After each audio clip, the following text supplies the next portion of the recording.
Con la conquista de España a los pueblos prehispánicos tuvo también lugar una conquista espiritual, en la que se buscó cambiar a los nativos de la región a la religión católica. Por ello, muchos de los ídolos labrados en piedra que se encontraban en las pirámides fueron destruidos, otros enterrados por los españoles bajo tierra y algunos escondidos entre las nuevas construcciones por los nativos. Fue gracias a esto que con el paso de los años y el crecimiento y modificaciones de las ciudades, hemos podido encontrar estos dioses dormidos, que algunos han pasado por auténticas odiseas, fueron vistos como dioses, como demonios, monstruos y que hoy en nuestros días son auténticas obras de arte de nuestro pasado.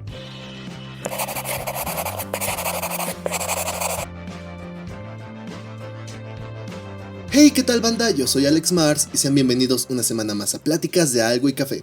Y pues bueno, en la actualidad podemos encontrar en el Museo de Antropología e Historia de la Ciudad de México algunos de los monolitos de los dioses de las antiguas civilizaciones, que nos permiten mirar un poco al pasado y comprender a estas antiguas culturas, sus creencias, sus técnicas y la forma en que veían la naturaleza. Pero antes de su llegada a este lugar, estas piezas pasaron por auténticas odiseas cada una de ellas. Para hacer esta breve biografía cultural, me enfocaré solamente en 6 de estos. Sin embargo, podemos encontrar una grandísima colección de todos los tamaños y civilizaciones en este museo. Así comenzamos nuestro viaje, desplazándonos al periodo clásico, donde en los primeros 500 años de nuestra era encontramos civilizaciones como la teotihuacana y la maya. Chichén Itzá fue uno de los centros ceremoniales de la cultura maya, donde podemos encontrar construcciones piramidales y algunos ídolos de piedra, así como otros elementos con fines ceremoniales que eran empleados en los ritos de esta cultura, como es la pieza del chacmol, la cual resulta ser una figura interesante como intrigante, por la posición que es anatómicamente imposible de realizar para un humano, y también de que se desconoce el fin para el que era empleada esta pieza con certeza, e incluso su nombre, ya que este se le dio siglos después, pero ya hablaremos de esto más tarde. Sin embargo, esta ciudad perteneció a la primera civilización maya, y tuvo su declive aún antes de la llegada de los españoles, esto debido, de acuerdo con algunas hipótesis, a conflictos militares internos o problemas en la agricultura cuando las tierras dejaron de ser fértiles, lo que propició que la cultura maya se fragmentara en diferentes tribus que estaban en constantes conflictos entre sí. No es muy diferente el caso de la ciudad de los dioses, Teotihuacán, que por desgracia la información que se tiene de esta ciudad es muy escasa, puesto que, así como tuvo su momento de esplendor, la ciudad tuvo un declive que la dejó abandonada. Así fue como la encontraron los mexicas en su migración al lago de Texcoco, y fueron ellos los que le dieron ese nombre, ya que su nombre original se desconoce. Es en esta ciudad que encontramos 2 monolitos, que llamarán nuestra atención, el primero de 3.19 metros de altura y un peso de 23.8 toneladas. Es esta escultura, que de acuerdo con lo poco que revela su iconografía que la compone, se puede tratar de una deidad femenina, relacionada con la luna, la fertilidad, el agua y la tierra. El segundo, que se encuentra incompleto y deteriorado, ya que guarda ciertas similitudes con el primero, se piensa que se trata de la misma deidad, pero al poseer algunas diferencias en su labranza, es posible que no fueran realizados por el mismo escultor, y posiblemente haya tenido las mismas dimensiones del primero. Un detalle que ambos monolitos comparten es que en el centro de la escultura tienen un orificio, la primera redondo y la segunda cuadrado, el cual representaba el corazón de la deidad, que era una piedra preciosa que se colocaba ahí, y entonces la escultura cobraba vida. Sin ello era solo una estatua. Algo interesante en Teotihuacán es que podemos encontrar una arquitectura compuesta por monolitos que están empotrados a escalinatas o muros de algún templo. Pero estos 2 monolitos, dado a su gran tamaño, pudieron haber tenido un uso más importante en la vida religiosa de la ciudad.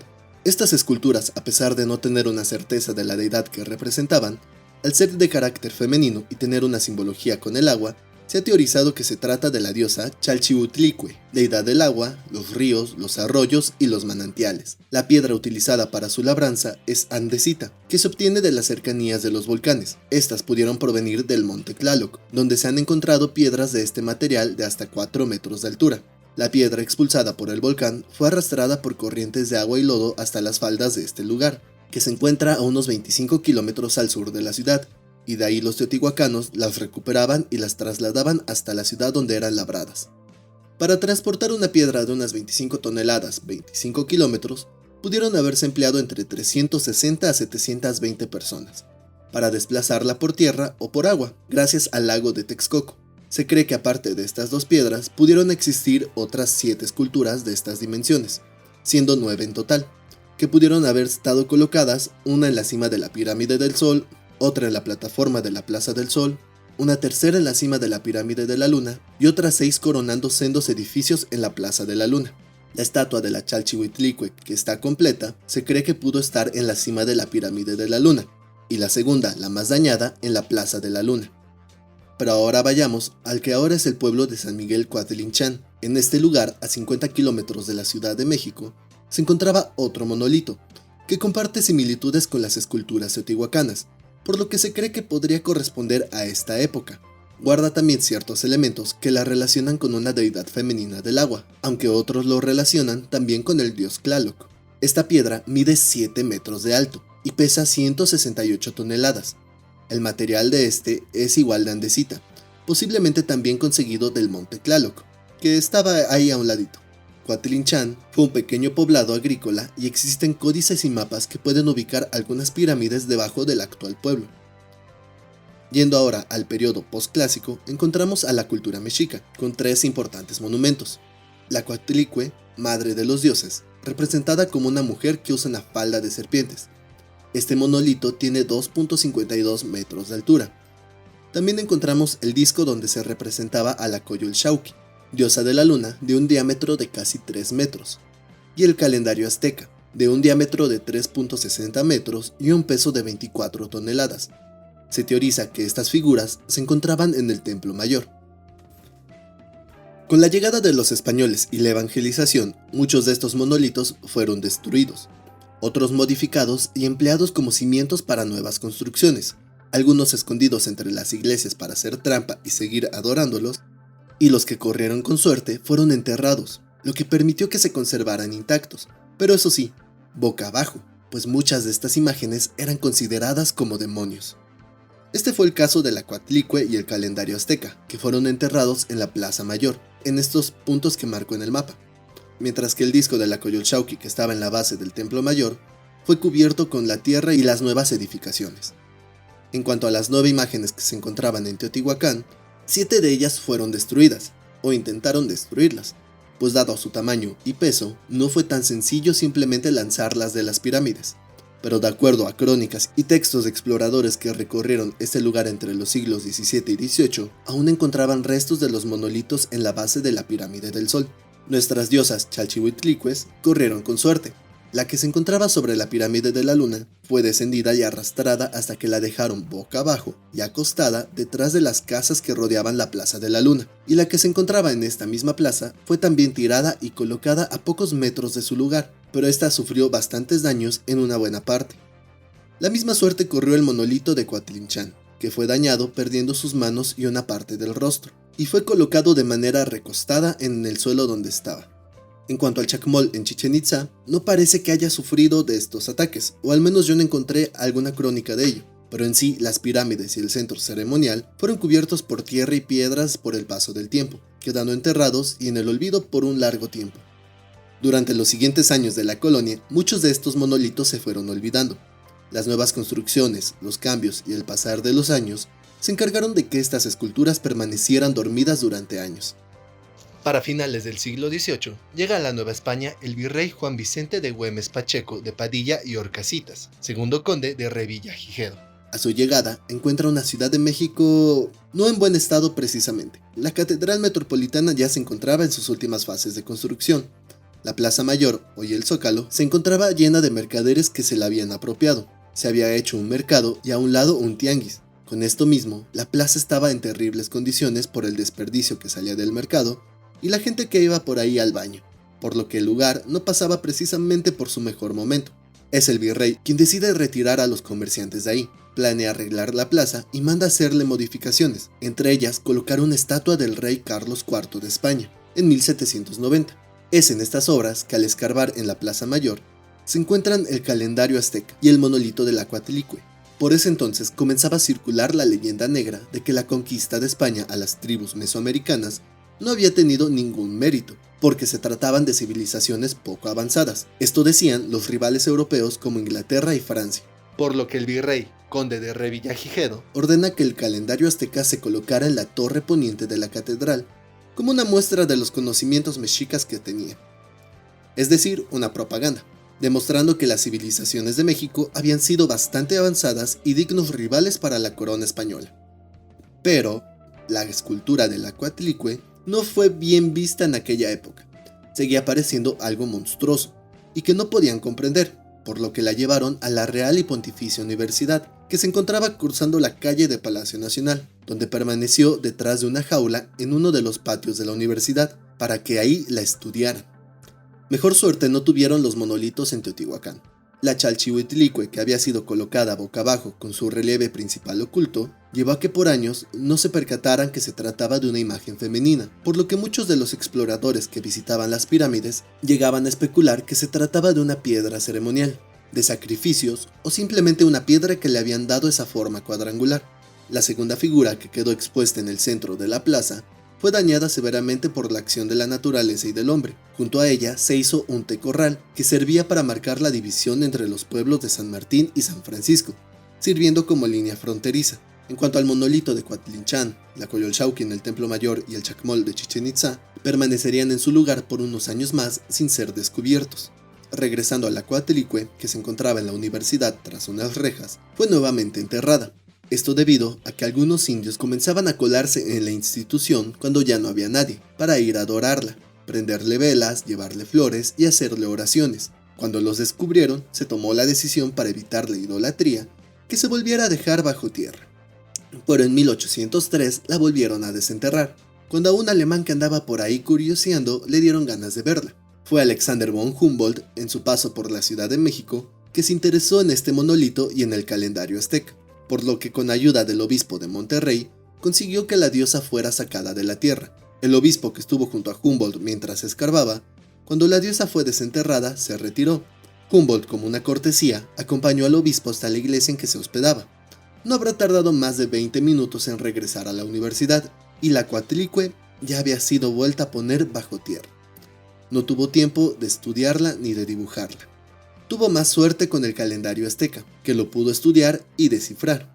La Coatlicue sería nuevamente desenterrada ya en el México independiente, en 1823, cuando el inglés William Bullock, un empresario de entretenimiento, consiguió un permiso para realizar una reproducción de la diosa, para montar una exposición sobre México en su museo en Londres, el Egyptian Hall. La Coatlicue fue desenterrada unas horas en lo que se hacían los moldes. Una vez terminado, se volvió a enterrar y su réplica fue expuesta en Inglaterra, junto a las réplicas de otras piezas arqueológicas como el calendario azteca y la piedra de Tizoc. En 1825, el presidente Guadalupe Victoria ordenó que se hiciera un museo en la universidad. Esta sería la última vez que la Coatlicue sería desenterrada. Pero los primeros años del país no fueron precisamente los mejores, por lo que el museo sería descuidado, y algún listillo de turno se le ocurrió hacerse un corral para conejos con algunas de las piezas arqueológicas que había ahí, entre ellas la Coatlicue. Luego de la Guerra de Independencia, los pobladores de San Miguel Coatlinchan descubrieron el monolito de la Chalchihuitlicue, pero ellos la llamaban Piedra de los Tecomates, palabra náhuatl que significa vasija, refiriéndose al artefacto que lleva en las manos, donde se creía que se depositaba la sangre de los sacrificados, además de que a su alrededor se encontraban varias de estas plantas rodeándola. Este monolito corrió con más suerte, ya que los pobladores la admiraban, acostumbraban a ir donde estaba, llevar música, hacer bailes y disfrutar del lugar más como un lugar de recreación. Desafortunadamente, ante esto la piedra tuvo pequeños desgastes, por gente que llegaba a tallarla, pero al menos no la tenían en un tecorral, o boca abajo, o como corral de conejos. Pero no necesitas escarbar mucho para llegar al botón de me gusta que está aquí abajo. Puedes regalarnos un like y eso nos motiva a seguir trayendo más contenido así en el canal. Con la intervención francesa y la llegada de Maximiliano de Habsburgo, se dio un paso importante a la arqueología mexicana, o al menos así me lo parece. El buen Maxi, ya fuera buscando legitimar su gobierno o porque de verdad se interesaba por la cultura mexicana, se interesó por varios de estos monolitos. Primero, se opuso a que los objetos arqueológicos se exportaran al extranjero, haciendo una prohibición, ya que los franceses ya le estaban haciendo ojitos al calendario azteca. Movió el Museo Nacional a la calle de Moneda, ordenando el traslado de los corrales de conejo, de las piezas arqueológicas a esta nueva sede, incluida la Coatlicue, donde permaneció los siguientes casi 100 años. Creó también la Comisión Científica de Pachuca, con mexicanos, y nombró director al ingeniero Ramón Almaraz, encomendándole el estudio de las ruinas de Teotihuacán. Fue en 1864 que el monolito de Chalchihuitlicue, que permanecía boca abajo, fuera nuevamente puesto de pie, revelando su identidad. Se le sacaron fotografías, se le hicieron dibujos y por primera vez se le tomaron medidas exactas. El mismo Maximiliano visitó la zona de Teotihuacán, vio a la diosa que habían puesto en pie y regresó en la madrugada para poder ver el amanecer desde la pirámide del Sol. Maximiliano planeaba también traer este monolito de Teotihuacán a la capital en 1867. Sin embargo, estos planes no se pudieron concretar debido a su fusilamiento ese año. Luego de que Maximiliano erigiera el monolito de Chalchihuitlicue en Teotihuacán y se planeara llevar a la capital, los pobladores decidieron enterrar el monolito para impedirlo, llenándolo con tierra y piedras, apenas dejando visible su cara. A principios de 1870, desde Nueva York, Alice Dixon Le Plongeon y Augustus Le Plongeon, un matrimonio de arqueólogos, fotógrafos e investigadores británicos, planean su viaje a Yucatán para investigar una teoría que apoyan respecto a que la Atlántida pudo haber sido la cuna de las civilizaciones mayas y egipcias. Así, ambos llegan a México en 1873, se internan en la selva y fueron los primeros en fotografiar las ruinas de Chichén Itzá. Sus anotaciones, aunque fueron desprestigiadas en su época, han sido grandes aportaciones a la arqueología moderna, especialmente en la rama de la cultura maya. Fueron ellos quienes en 1874 descubrieron el chacmol y quienes le pusieron este nombre a la figura, pues aún hasta nuestros días se desconoce lo que represente y para qué servía. Y este nombre se ha seguido usando en otras figuras iguales encontradas en diferentes regiones como Tula y hasta Tenochtitlán, en el Templo Mayor. Pero gracias a las prohibiciones de las que fue precursor Maximiliano, los Le Plongeon no pudieron llevarse el chacmol con ellos, y 3 años después fue llevado a la capital. Fue hasta 1885 que el general Porfirio Díaz crea el cargo de inspector y conservador de monumentos arqueológicos de la República para la conservación de sitios y monumentos, impedir excavaciones y exportaciones ilícitas, así como inventariar todos los decomisos, adquisiciones y donaciones para luego llevarlas a resguardo en el Museo Nacional. Este puesto sería encomendado al arqueólogo Leopoldo Batres, un personaje muy polémico, querido por pocos y odiado por muchos. El nombramiento de Batres provocó un conflicto por el control de la conservación arqueológica entre el museo y la inspección, y el primer enfrentamiento vino a raíz del traslado de la Chalchihuitlicue de Teotihuacán a la capital. El principal rival de Batres fue el arqueólogo Alfredo Chavero, con quien sostuvo encarnecidos debates sobre la identidad de los monolitos de Teotihuacán y de Coatlinchán. Chavero argumentaba que la primera era una deidad de la luna, y la segunda, que se trataba de la diosa Chalchihuitlicue y que el artefacto que llevaba en la mano era una especie de instrumento que al soplarle emitía un sonido. Batres lo contradijo respecto al monolito de Coatlinchán, ya que realizó excavaciones y encontró una plancha sobre la que debía haber estado parado, restos de huesos de niños y ofrendas de barro, lo que lo llevó a decir que se trataba del dios Tlaloc. En fin, el proyecto de Batres para trasladar el monolito de Teotihuacán fue aprobado por el presidente Díaz en agosto de 1889 y de inmediato comenzaron los trabajos. En 4 días, una compañía de artilleros retiraron la tierra y las piedras que cubrían el monolito, despejaron el camino por el que llevarían la piedra hasta la estación del ferrocarril de Teotihuacán. La escultura fue recostada sobre un carro y fue jalado por 46 mulas hasta la estación. Pero no fue tan sencillo como Batres a lo mejor había planeado, pues la figura llegó hasta febrero de 1890 a la estación de ferrocarril. El viaje en el ferrocarril hasta la estación de Buenavista en Ciudad de México duró solamente 3 horas, pero de ahí hasta el museo pasaron otros 3 meses, hasta que el 9 de abril llegó finalmente al Museo Nacional. El monumento, que estaba mayormente dañado, no fue trasladado, y hasta la fecha lo podemos aún encontrar en el sitio arqueológico de Teotihuacán, solo que ya no está apoyado en el Tecorral. Batres también planeaba llevar el monumento de Coatlinchán al Museo Nacional, pero este proyecto nunca se realizó, pues si con el de 23 toneladas tardaron más de 6 meses, las tecnologías de esa época no estaban listas para un traslado de una piedra de 163 toneladas. En 1963, el presidente Adolfo López Mateos da la instrucción de hacer un nuevo museo donde se albergue y exhiba el legado arqueológico de México. Así la Coatlicue, el calendario azteca, el chacmol y la Chalchihuitlicue serían trasladados a Chapultepec, donde se construía el nuevo Museo de Antropología e Historia. Y finalmente se puso el ojo en la Chalchihuitlicue de Coatlinchán. Desde febrero hasta marzo de 1964, Arquitectos e ingenieros estuvieron trabajando en conjunto para idear la manera de llevar el monolito hasta la capital. Para ello, se diseñó un vehículo especial que pudiera soportar el peso durante el traslado, así como plataformas para la extracción de la piedra.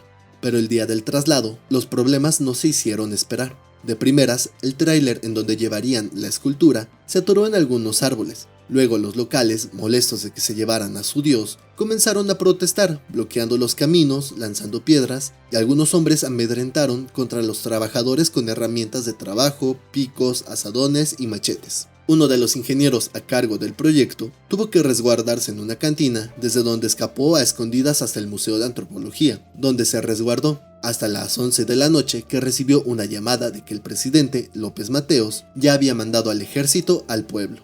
Los protestantes del pueblo destruyeron como pudieron los camiones, le sacaron el aire a las llantas, rompieron las vigas, llenaron de arena los depósitos de diésel y soltaron los alambres con los que sostenían la piedra. Con esto el traslado se pospuso una semana, pero con la presencia del ejército, la labor se terminó por lograr y los habitantes de Coatlinchan vieron partir a su dios. La llegada de la escultura a la Ciudad de México fue un motivo de celebración. Se anunció con pompa y platillo. Las televisoras documentaron el recorrido de cuando el dios Tlaloc pasaba por la Plaza de la Constitución, lugar donde debajo se encuentran las ruinas del centro ceremonial mexica. Un dato curioso es que a pesar de que los servicios meteorológicos no anunciaban lluvias para ese día del traslado, la Ciudad de México fue golpeada por un fuerte chubasco que inundó algunas de sus colonias. Pero lo interesante es que al monolito no le cayó una sola gota de agua. Llovía detrás de él o delante suyo a su paso por la ciudad. Finalmente, el monolito fue colocado a la entrada del museo, donde aún se puede apreciar hoy en día. Hasta los primeros años de 1970, el Templo Mayor era una hipótesis que no se había podido explorar. Se sabía que se encontraba debajo de algunos edificios del centro de la ciudad, pero al no saber su ubicación exacta, no se podía hacer nada por tratar de encontrarlo. Hasta ese momento había un subterráneo desde el cual se podía alcanzar a apreciar algunas piedras del templo, pero no eran prueba suficiente para justificar la excavación.